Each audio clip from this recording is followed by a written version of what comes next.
In WWE, not every plan stays on the rails. Some ideas sound next level on paper. A lightning-fast push, a gimmick designed to create a star, or a storyline that's supposed to explode. But once it hits the ring, and the crowd reacts, the reality can be the complete opposite.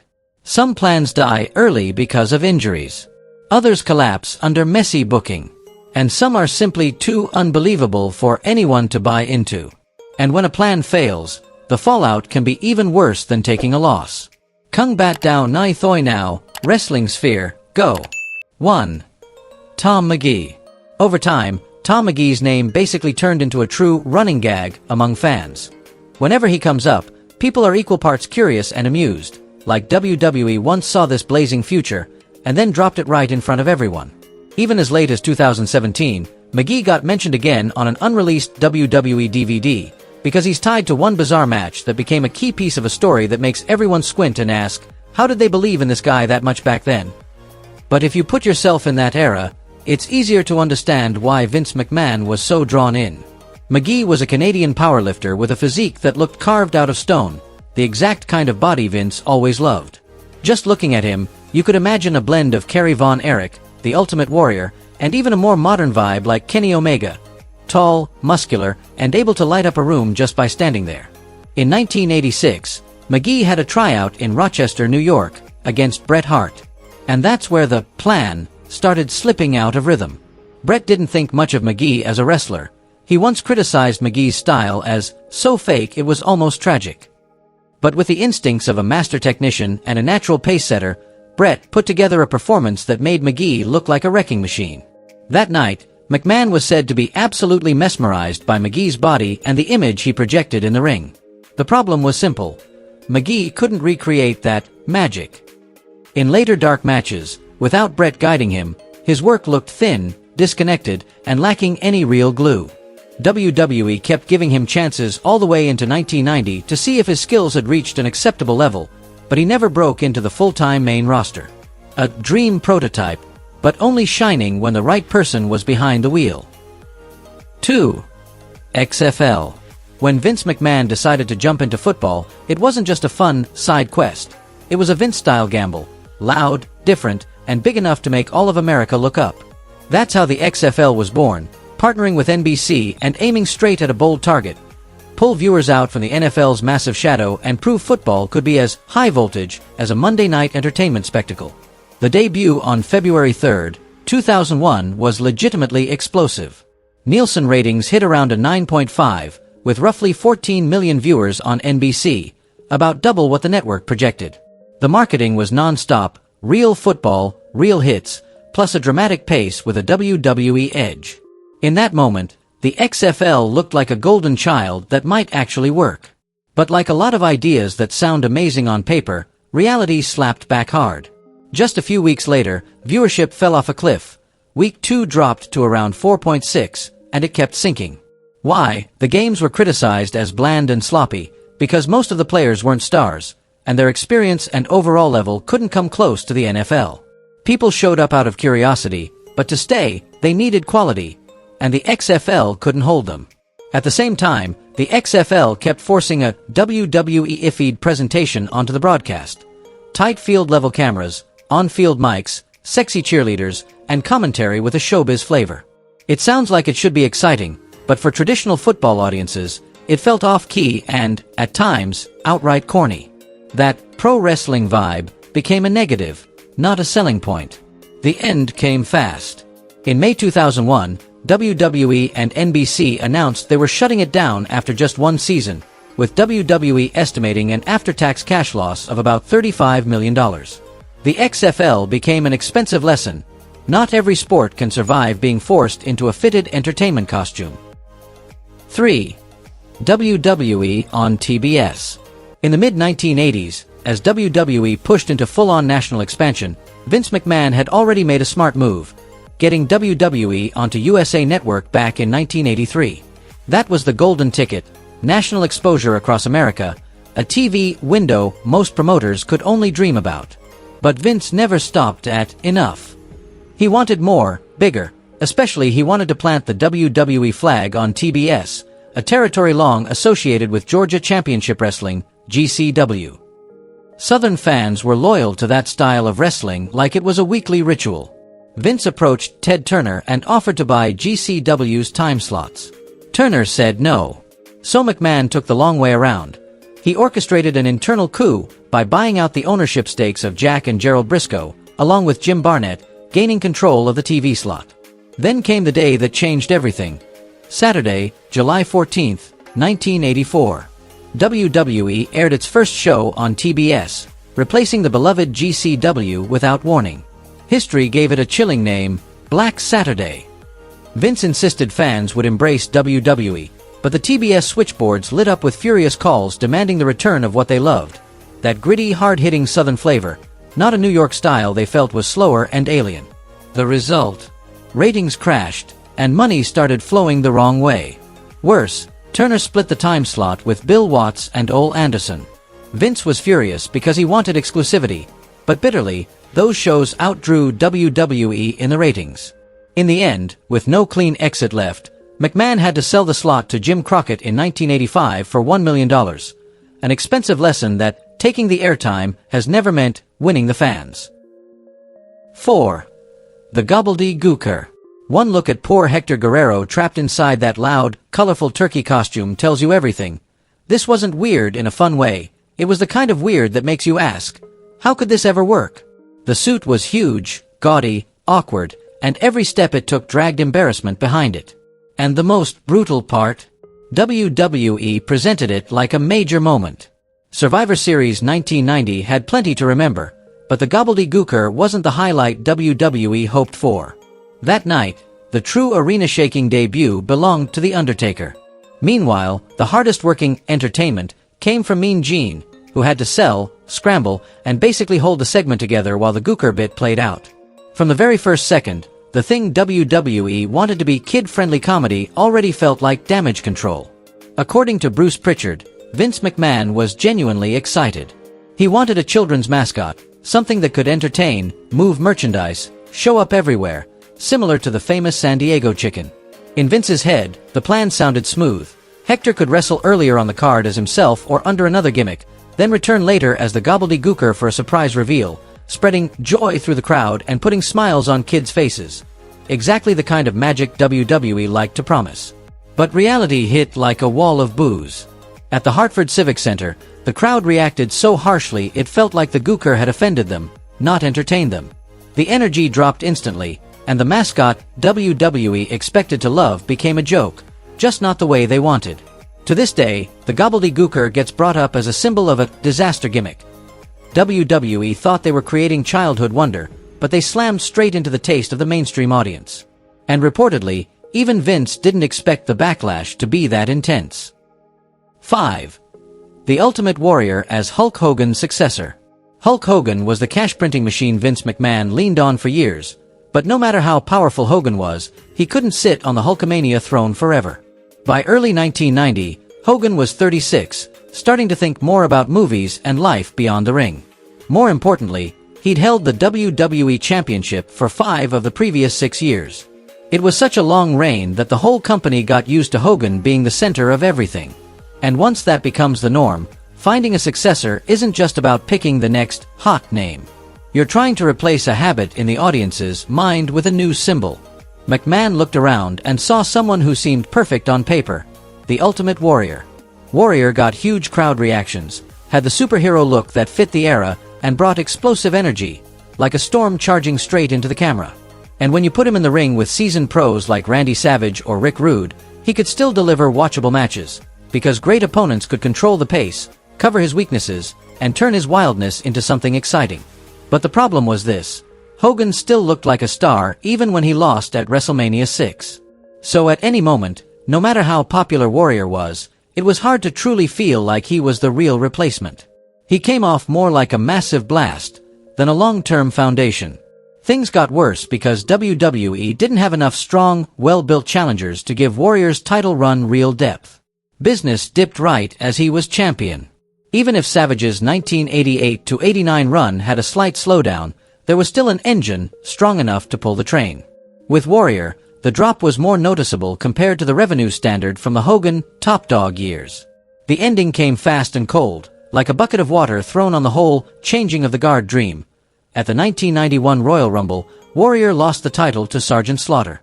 And from that moment on, the idea of Warrior as the heir to Hulkamania was basically over. 6. Made in the USA, Lex Luger. In the summer of 1993, WWE was clearly trying to recreate a formula that had once printed money.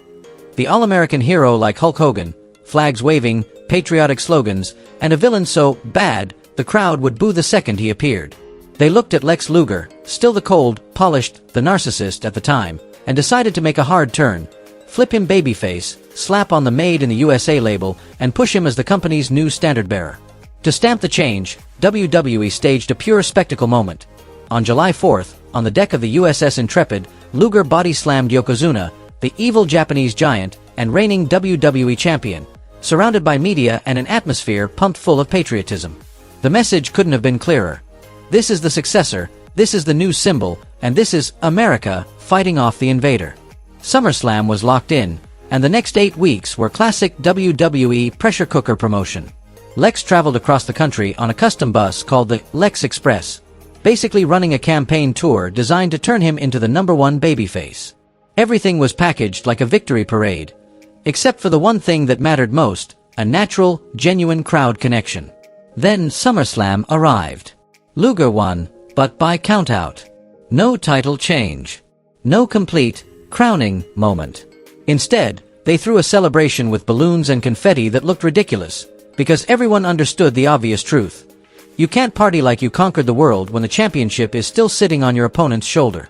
In the viewer's mind, one question screamed louder than anything else. Why didn't they switch the title right there, while the momentum was hot? Word was Vince wanted to delay the title change until WrestleMania, but the audience cooled on Luger long before they could ever reach that point. The awkward SummerSlam finish didn't save him, it knocked the whole patriotic plan out of rhythm. By early 1994, it was crystal clear. Bret Hart was the true #1 babyface, and he didn't need a bust to be loved. In the end, Vince had to follow the cheers. Hart beat Yokozuna at WrestleMania, while Luger was pushed out of the main event scene for the rest of his WWE run. 7. Muhammad Hassan, World Heavyweight Champion. When Muhammad Hassan and Sean Divery first walked out on WWE TV in 2004, a lot of viewers practically held their breath. Not because they were seeing a new star, but because they recognized the familiar smell. WWE was about to poke at sensitive stereotypes to squeeze heat out of the crowd. What's worth noting, though, is that early on, Hassan wasn't fully shoved into the simple anti-American box like an Iron Sheik clone. He was introduced as an Arab American who spoke about the suspicion, the constant scrutiny, and the discrimination he faced purely because of his background. That was a rare approach in WWE. A heel with a reason, a story, a point you could actually argue with. Not just bad because we need someone to get booed. For a moment, Hassan looked like a bold plan. Strong reactions on one side, real depth on the other, if it was handled with care. But WWE didn't stay on the careful path. By spring 2005, Hassan was gradually dragged back toward a more formulaic direction, with details pushed harder to make the character more direct, more extreme, and easier to inflame.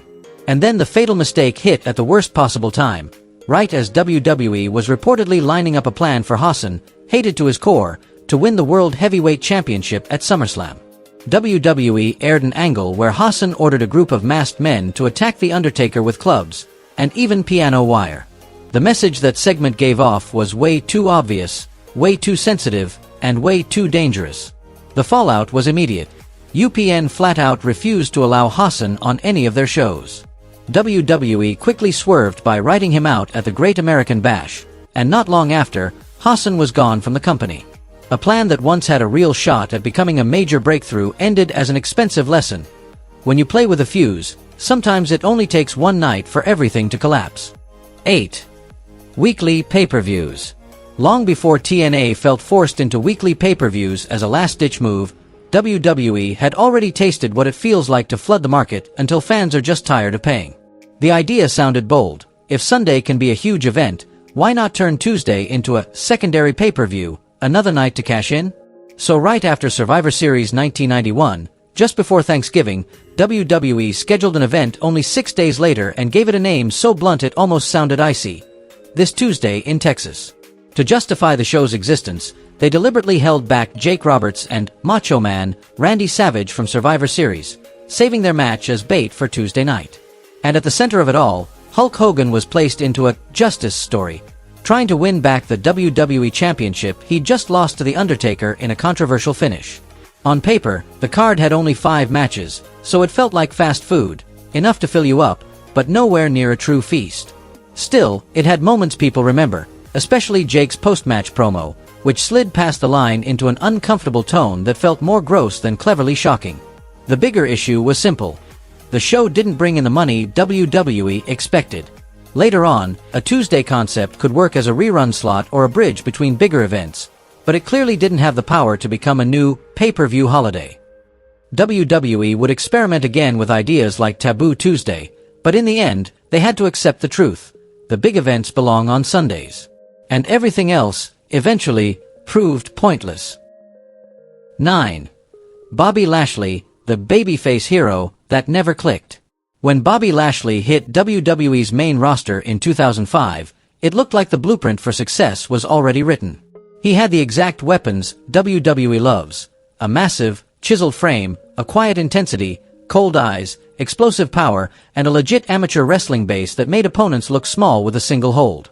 To a lot of people back then, Lashley felt like someone who could recreate that Brock Lesnar vibe, a monster built and packaged to conquer the top. And WWE really did bet big on him. Just a year later, they moved him to ECW as a trump card to raise the brand's profile, then quickly put the championship on him. The problem was the crowd still hadn't warmed up to Lashley. You could hear it in the uncomfortable atmosphere of December to Dismember, a night where everything felt off, and the audience reaction never sounded like they were fully behind him. But the company kept pushing anyway, even harder. And then it all snapped. In August 2007, Lashley worked his final WWE match for more than a decade. In early 2008, he asked for his release. Rumors flew in every direction. Some blamed the firing of his girlfriend, Crystal Marshall. Others pointed to tension with longtime agent Michael Hayes. Whatever the real reason, the Bobby Lashley experiment still ended as an unfinished plan. Costly, time-consuming, and cut off before it ever paid off. 10.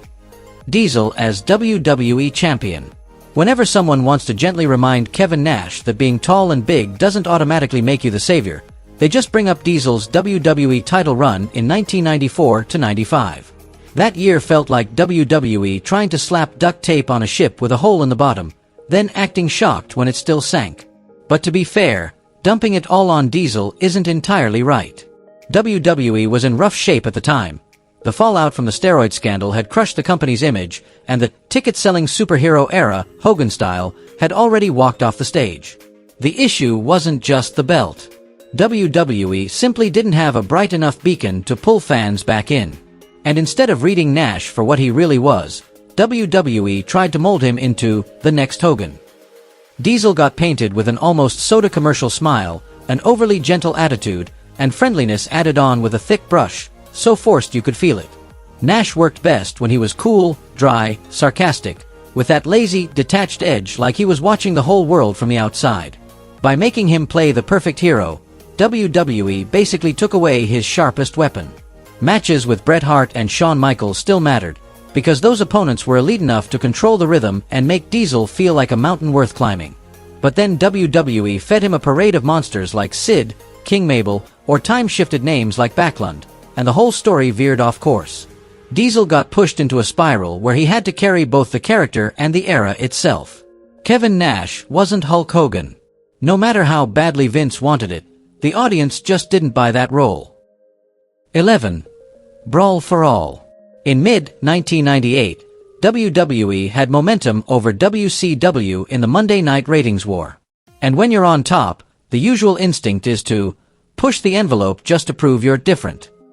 WWE wanted something that looked real, sounded real, and, most importantly, felt like this wasn't sports entertainment anymore, but a legit fight night purge. That's how Brawl for All was born. They gathered 16 wrestlers who were floating in limbo, no major storyline, no clear spotlight, and tossed them into a tough man-style tournament, a hybrid of boxing and wrestling. Real shots, real damage, and a promised $100,000 cash prize for the last man standing.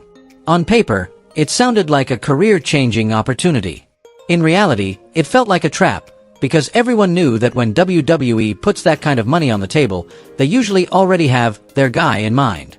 And that guy, at least based on how the tournament was framed, was Dr. Death Steve Williams. Jim Ross brought him in with a reputation of a legit hard man, the kind of presence that screams, "Don't be stupid and test me." WWE promoted the tournament as legitimate, but they pushed Williams like the future winner, like the whole thing was already running on rails. According to Bob Holly, Williams himself claimed he'd basically been paid in advance for that prize. If that story is true, then the plan was even more blatant than what viewers could see on TV. The money already had an owner, now they just needed the bracket to arrive at the ending. But real life doesn't always follow WWE's script. In the second round, Bart Gunn landed a punch that put Williams down hard.